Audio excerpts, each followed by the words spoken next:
Universitas Sriwijaya sebagai pertukaran mahasiswa merdeka di Universitas Semarang untuk mengambil mata kuliah dasar-dasar terapi. Di sini saya ingin membuat sebuah video penugasan dari dosen pengampu saya, yaitu Pak Vito, untuk memenuhi tugas kami, yaitu memvideokan atau memberikan tutorial cara latihan active treatment dan passive treatment.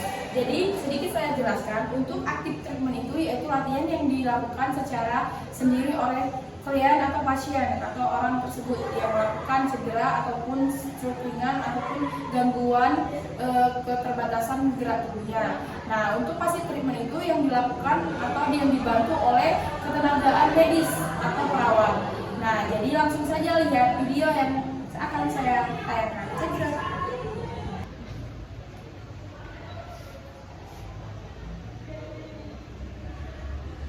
Baik, untuk penugasan saya hari ini, di sini saya akan memberikan room atau range of motion terhadap pasien stroke ringan, yang dimana stroke membagusnya ini hanya sebelah.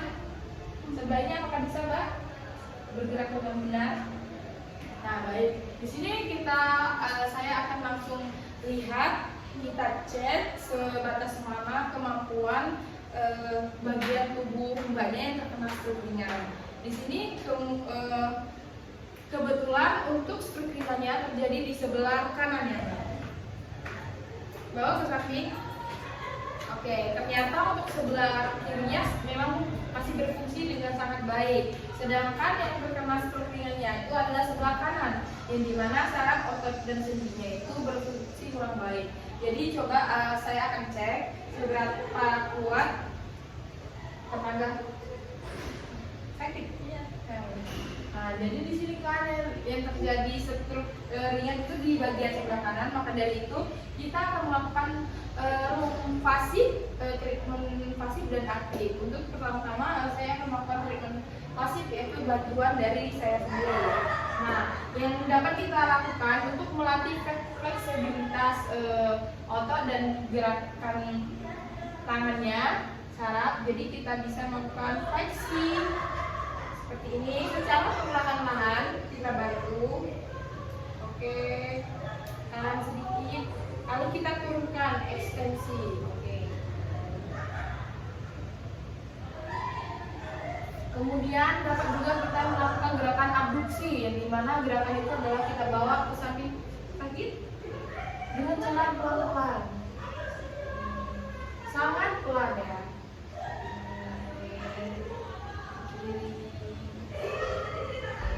Bisa kita bawa suruh giginya ke depan lagi, terus patahkan sedikit ke samping kanan. Sakit. Nah, ternyata di sikunya ini terdapat suatu problem juga. Oke.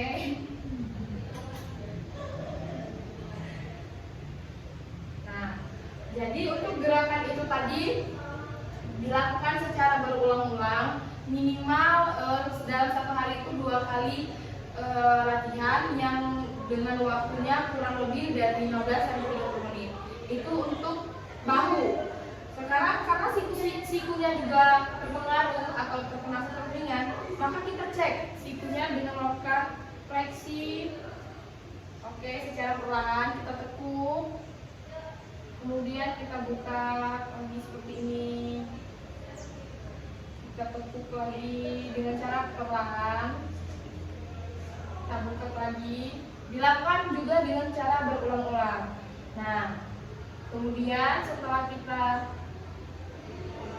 cek tadi, kita cek juga apakah jari-jarinya berfungsi atau tidak. Dan ternyata jari-jarinya ini ikut tidak berfungsi, saraf-sarafnya.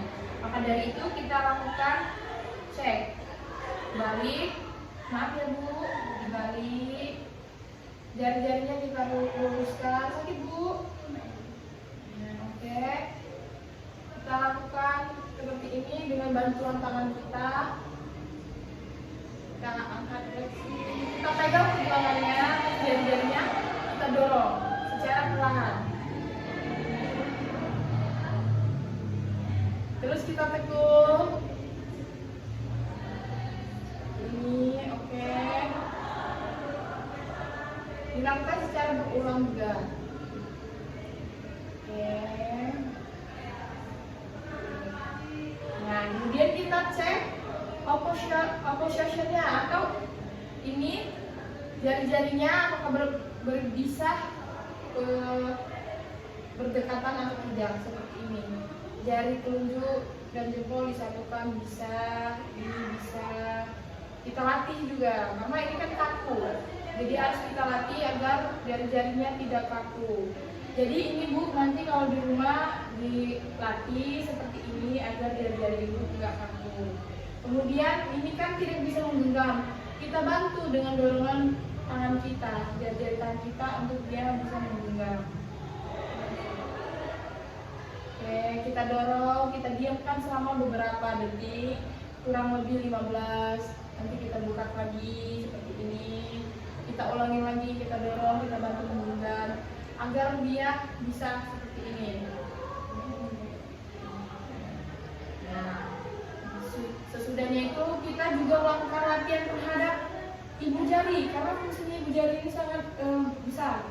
Kita putar-putar, oke, tangannya kita gerak-gerakan. Sebenarnya seperti ini juga bisa ya.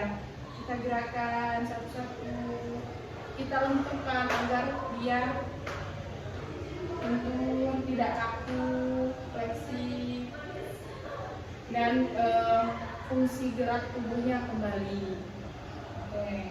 Nah, mungkin untuk cedera, untuk stroke ringan, untuk latihan room pasifnya dan aktifnya dilakukan seperti itu untuk bagian tangan, latihan dari saya. Nah, nanti bisa dilakukan secara berulang-ulang. Yang seperti saya bilang tadi itu sehari itu dilakukan secara 2 kali. Bisa di pagi Bu, bisa di malam sebelum tidur ataupun sore. Nah, itu dilakukan selama 10 menit hingga 30 menit Bu dalam satu harinya, agar meningkat tenaga, fleksibilitas otot, sarafnya yang akan berfungsi dengan baik. Nah, mungkin itu saja dari saya ucapkan terima kasih. Baik, ini untuk gerakan aktif. Mulai dari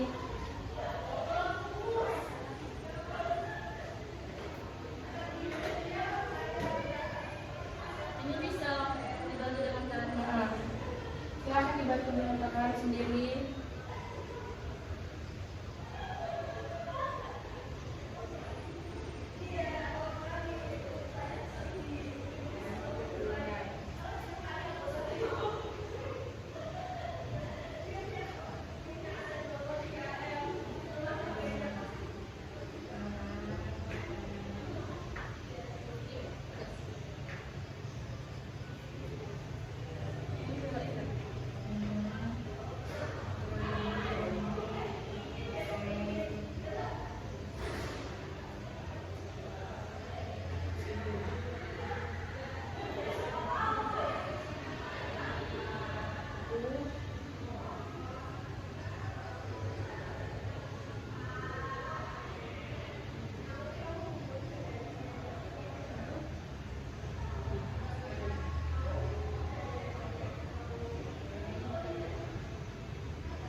Baik, itulah video dari row, yaitu range of motion dari saya, gerakan stroke ringan bagian sebelah kanan tadi yang terjadi pada sebagian sebelah badan, tapi yang lebih parahnya ke tangan karena untuk kakinya masih bisa berfungsi, walaupun itu tadi masih ada efek atau terpengaruhnya dari stroke ringan bagian atas. Jadi pasien saya tadi mengalami stroke ringan setengah, yaitu yang sebelah kanan tadi. Jadi di sana saya tadi memberikan beberapa latihan gerakan tangan untuk mengembalikan fleksibilitas saraf, otot, dan kesinambungan pengerjaan gerak tubuh dari pasien saya tadi. Demikian video yang saya tampilkan dan saya buat, semoga bermanfaat. Saya ucapkan wassalamualaikum warahmatullahi wabarakatuh.